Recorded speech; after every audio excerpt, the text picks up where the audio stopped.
Hi there. It's Through the Bible in 1 Year. We're on day 170. And for the next 2 days, we're going to be reading the book of Ecclesiastes. Now, I haven't read it for a long time. And they're splitting it up between 2 days. There's 12 chapters. I know it's a very somber book. Very somber. Futility of all endeavors is the title. So let's give it a read. It'll take a while because there's 6 chapters here. The words of the preacher, the son of David, king in Jerusalem. Vanity of vanities, says the preacher. Vanity of vanities, all is vanity. What advantage does man have in all his work, which he does under the sun? A generation goes and a generation comes, but the earth remains forever. Also the sun rises and the sun sets, and hastening to its place, it rises there again. Blowing towards the south, blowing towards the north, the wind continues swirling along, and on its circular courses the wind returns. All the rivers float into the sea, yet the sea is not full. To the place where the rivers flow, there they flow again. All things are wearisome, man is not able to tell it. The eye is not satisfied with seeing, nor is the ear filled with hearing. That which has been is what? Is that which will be.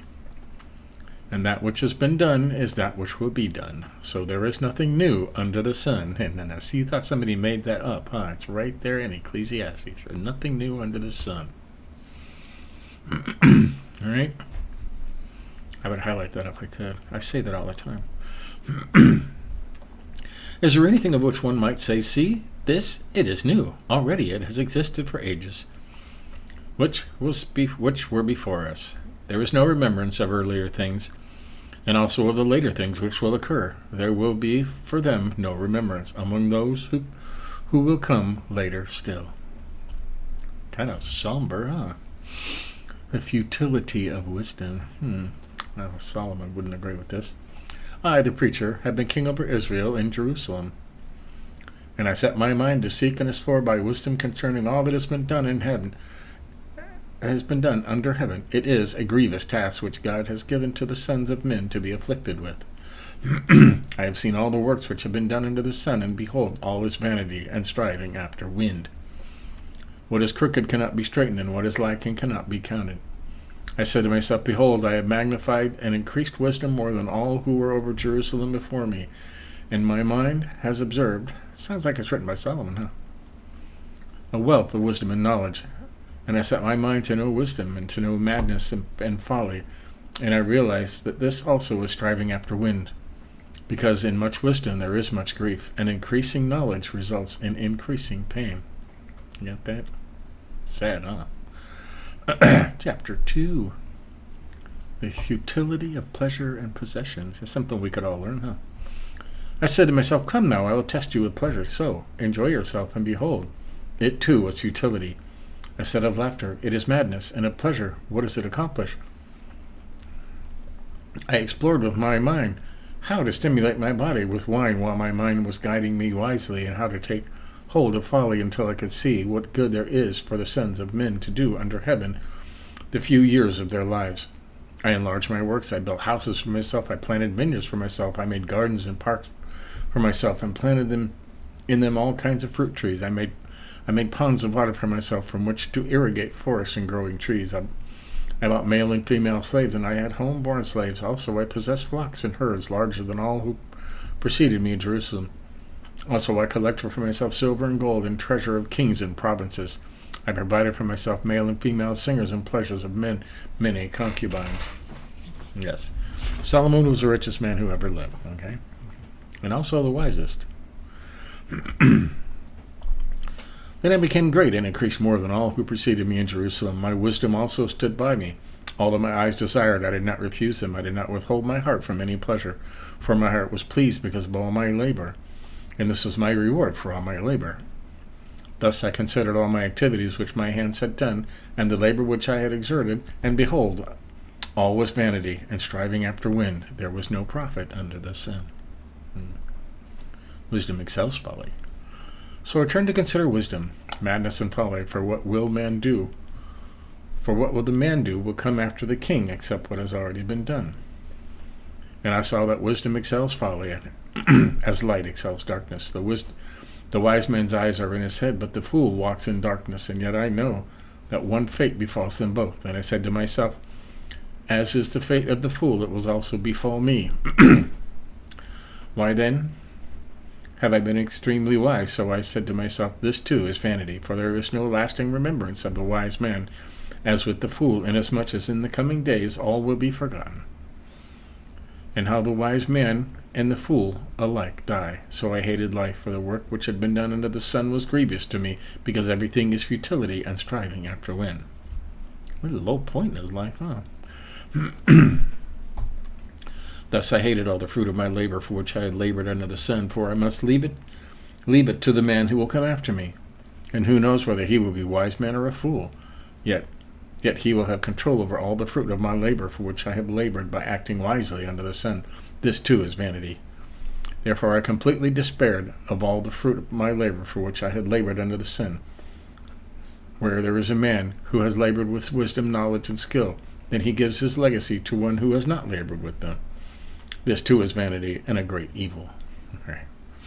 For what does a man get in all his labor and in striving which he labors under the sun? Because all his days his task is painful and grievous. Even at night his mind does not rest. This too is vanity.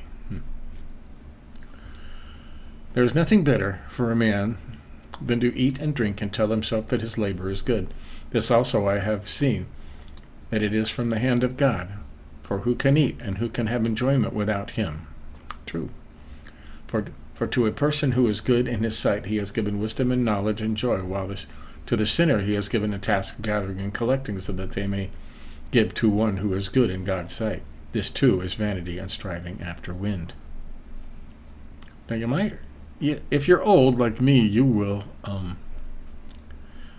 recognize chapter 3 as a song from the 60s, early 70s, way back then. There is an appointed time for everything, and there is a time for every event under heaven. A time to give birth, a time to die, a time to plant, a time to uproot what is planted, a time to kill, a time to heal, a time to tear down, a time to build up, a time to weep and a time to laugh, a time to mourn and a time to dance, a time to throw stones and a time to gather stones, a time to embrace and a time to shun embracing, a time to search and a time to give up as lost, a time to keep and a time to throw away, a time to tear apart and a time to sew together, a time to be silent and a time to speak, a time to love and a time to hate, a time for war and a time for peace. Recognize it? To everything, turn. All right. You can look that up. What profit is there to the worker from that in which he tolls? I have seen the task which God has given the sons of men with which to occupy themselves.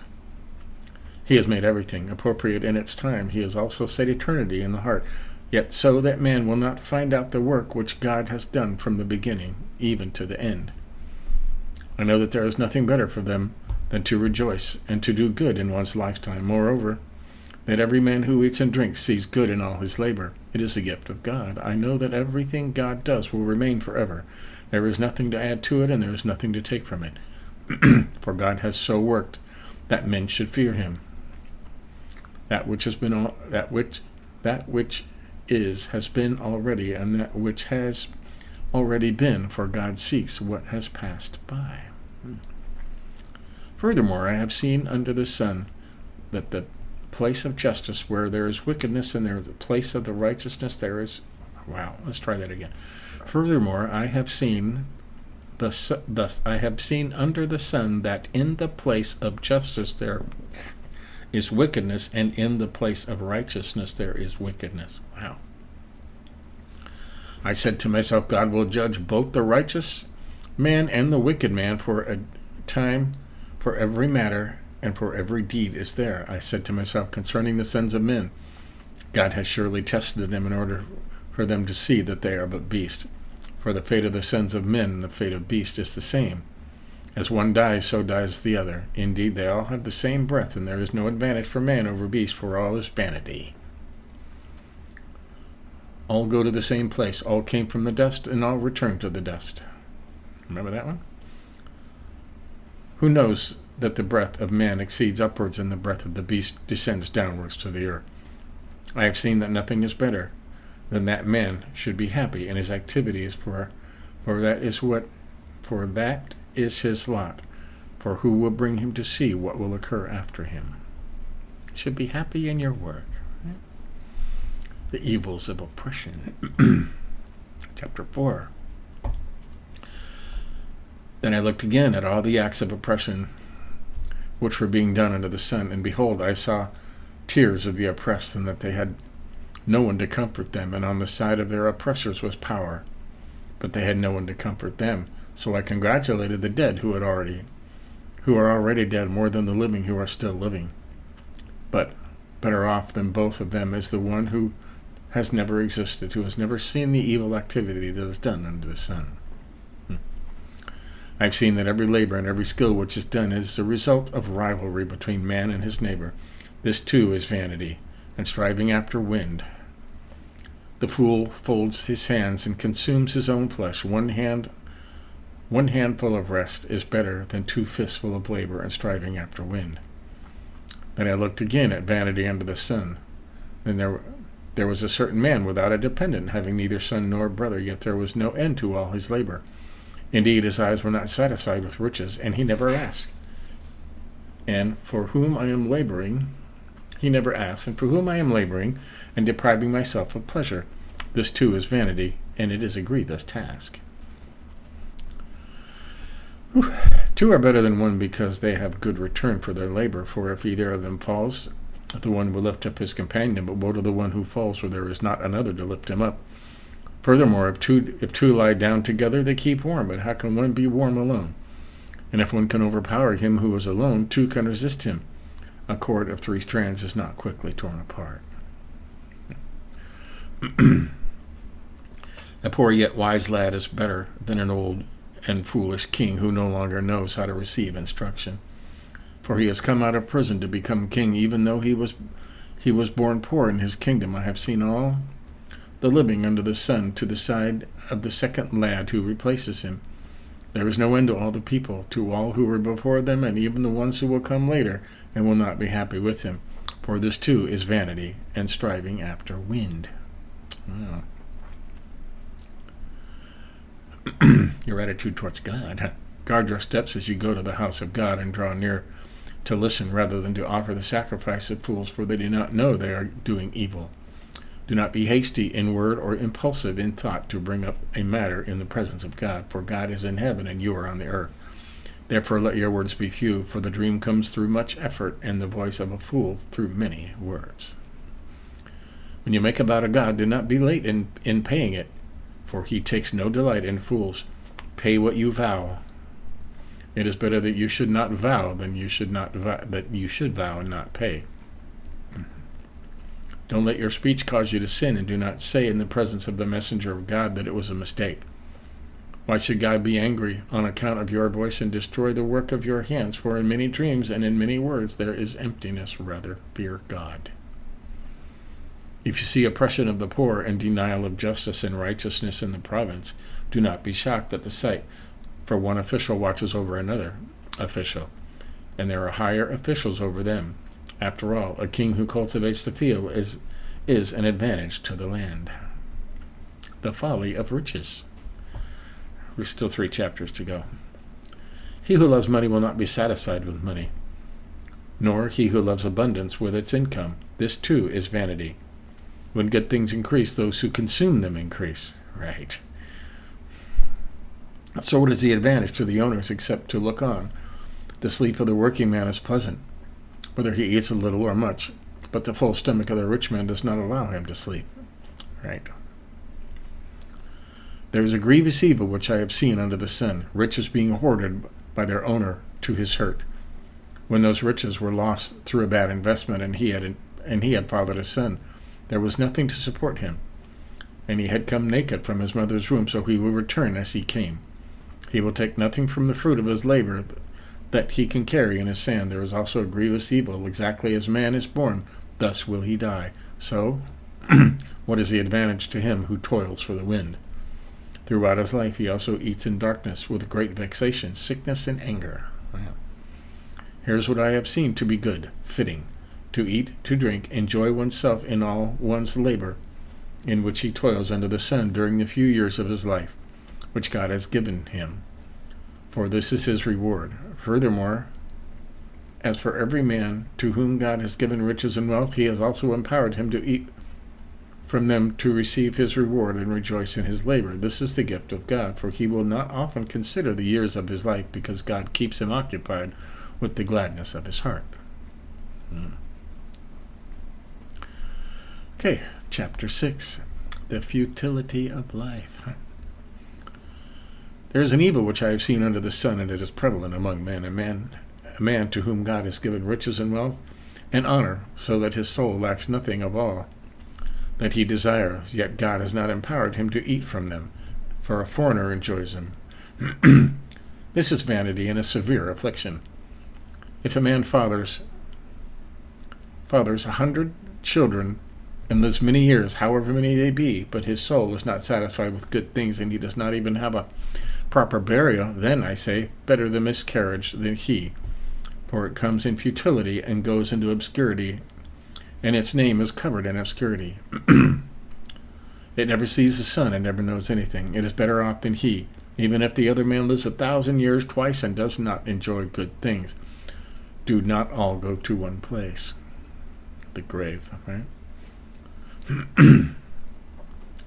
All a man's labor is for his mouth, and yet the appetite is not satisfied. For what advantage does a wise man have over the fool? What advantage does a poor man have, knowing how to walk before the living?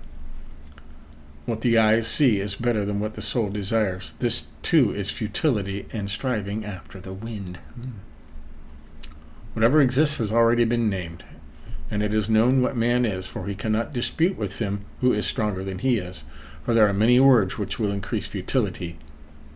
What, then, is the advantage to a man? For who knows what is good for a man during his lifetime, during the few years of his futile life? He will spend them like a shadow. For who can tell a man what will be after him under the sun? Right. Wow. That was somber and futile, right? And look at all these notes. Holy cow. So tomorrow we will do the rest of Ecclesiastes. Wisdom and folly contrasted, and obey rulers. Men are the hand of God. The basic premise of Ecclesiastes is enjoy your work, enjoy your meals, don't worry about the future, you don't know what's going to be there. Okay? Just enjoy life while you're living. Okay? There you go. That's Ecclesiastes 1 through 6. We'll do 7 through 12 tomorrow, and that'll finish Ecclesiastes. Then it's back to 1 Kings. So there you go. It's day 170, and a lot to take in there. Futile, but I won't stop seeking after wisdom. Okay. So there you have it. That was fun. We'll do it again tomorrow. Catch up on any you may have missed. Give us a like if you think about it. But till next time, keep reading.